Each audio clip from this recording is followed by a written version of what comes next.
selamat datang di kelas Sejarah Indonesia. Masih bersama dengan Ibu Rasita Purba. Bagaimana kabar kalian hari ini, Nak? Ibu harap kalian dalam keadaan sehat dan tetap semangat ya. Walaupun pembelajaran dari rumah, tetapi tidak mengurangi semangatmu untuk belajar pelajaran sejarah hari ini. Nah, hari ini, Nak, dalam kelas Sejarah Indonesia, kita akan membahas materi tentang demokrasi terpimpin. Nah, sebelumnya Ibu ingatkan dulu, masih ingat kalian materi kita minggu yang lalu kan? Nah, materi kita minggu yang lalu kita sudah membahas tentang demokrasi liberal di Indonesia. Nah, apa saja ciri-cirinya? Ibu harap kalian masih ingat. Karena materi yang kita bahas hari ini adalah lanjutan dari materi kita sebelumnya. Nah, sebelum kita bahas materi hari ini tentang demokrasi terpimpin, kamu harus tahu dulu apa yang menjadi tujuan pembelajaran kita hari ini, Nak. Nah, adapun yang menjadi tujuan pembelajaran kita hari ini adalah dengan mempelajari materi ini nanti diharapkan kamu bisa menganalisis bagaimana nanti kehidupan politik dan ekonomi pada masa demokrasi terpimpin. Oke, Nak, kita langsung membahas saja materi kita hari ini tentang demokrasi terpimpin. Nah, kalau sebelumnya pada masa demokrasi liberal, di sana presiden bertindak sebagai kepala negara. Jadi yang menjalankan roda pemerintahan adalah perdana menteri. Nah, pada masa nanti demokrasi terpimpin ini, Nak, di mana semua roda pemerintahan itu di bawah naungan Presiden Soekarno. Nah, dalam demokrasi terpimpin ini, Nak, kekuasaan presiden meliputi hampir seluruh bidang pemerintahan. Nah, misalnya nanti, Nak, membubarkan badan konstitusi hasil pemilu, membentuk MPRS, DPRS, DPA, dan Front Nasional. Dan juga nanti Insinyur Soekarno itu memberlakukan paham Nasakong. Nah, adapun faktor kenapa Insinyur Soekarno mengganti demokrasi liberal menjadi demokrasi terpimpin, ada beberapa faktornya, Nah, yang pertama nanti karena ketidakstabilan kondisi politik Indonesia pada masa demokrasi liberal.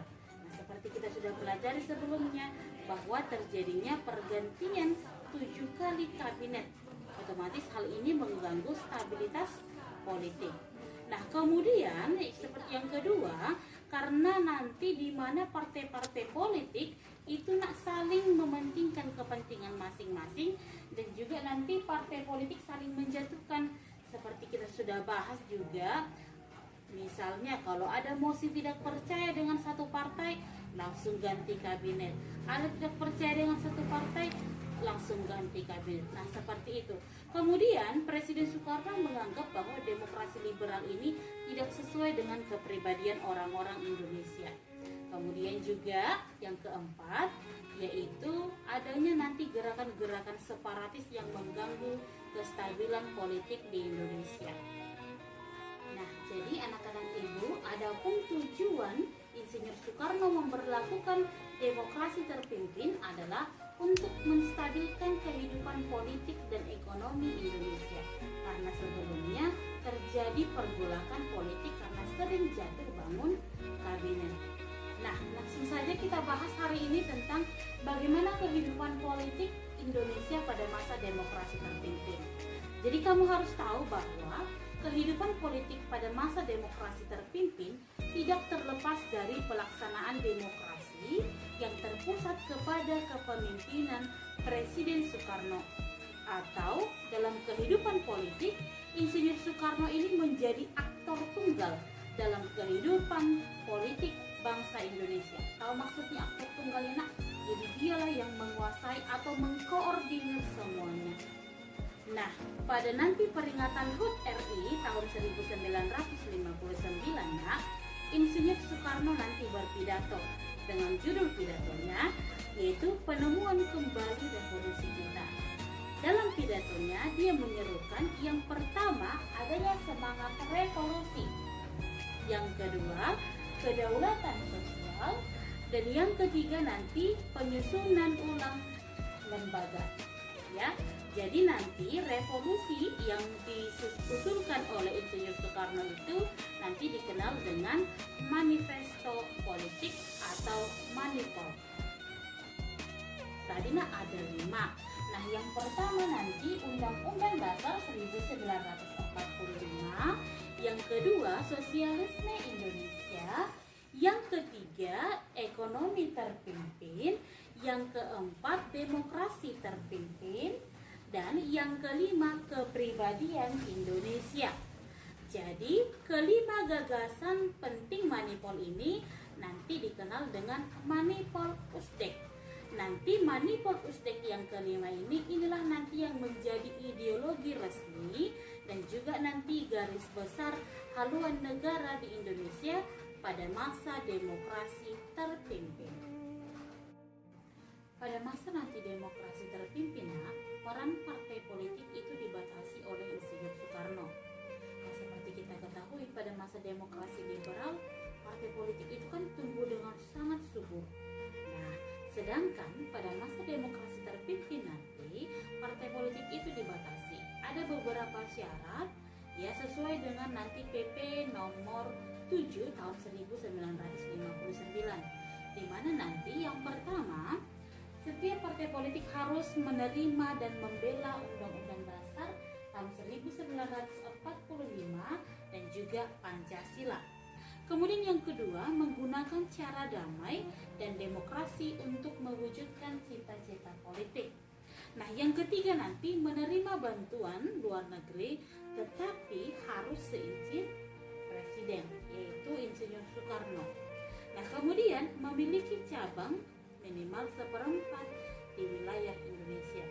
Kemudian presiden berhak menyelidiki administrasi dan keuangan partai politik. Dan yang terakhir, presiden berhak membubarkan partai politik tersebut. Nah, sesuai dengan cita-cita Insinyur Soekarno tadi, di mana pada masa demokrasi terpimpin ini nanti dia membentuk lembaga baru sesuai dengan PP nomor 13 tahun 1959, di mana nanti dia mendirikan Front Nasional dan Insinyur Soekarno sebagai ketuanya. Nah, adapun tujuan dari Front Nasional ini dibentuk yaitu untuk memperjuangkan cita-cita proklamasi dan juga cita-cita dan Undang-Undang Dasar ya. Cita-cita dalam Undang-Undang Dasar tahun 1945. Karena menurut Insinyur Soekarno, Indonesia ini belum sepenuhnya merdeka karena masih ada wilayah-wilayah masih diduduki oleh pemerintahan Belanda. Contohnya Irian Barat.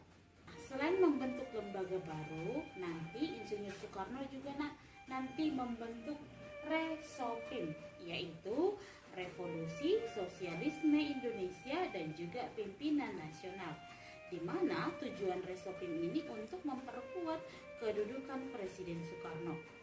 Jadi intinya seluruh kehidupan berbangsa dan bernegara harus dicapai melalui revolusi, ya, dijiwai oleh sosialisme dan dikendalikan oleh pimpinan nasional, yaitu Panglima Besar Revolusi, dan itu adalah Insinyur Soekarno.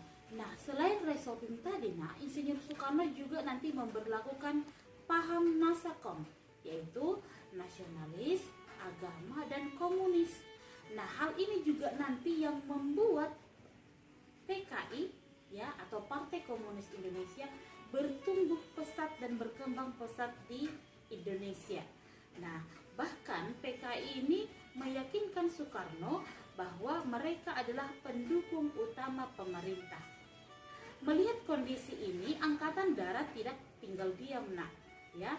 Angkatan Darat nanti menangkap DN Aidit dan juga nanti melarang PKI untuk membuat sebuah pernyataan atau tulisan di Harian Rakyat. Tetapi hal tersebut dilarang oleh Insinyur Soekarno dan meminta Angkatan Darat agar mencabut tuntutannya dan tidak melakukan apapun terhadap PKI tanpa seizinnya.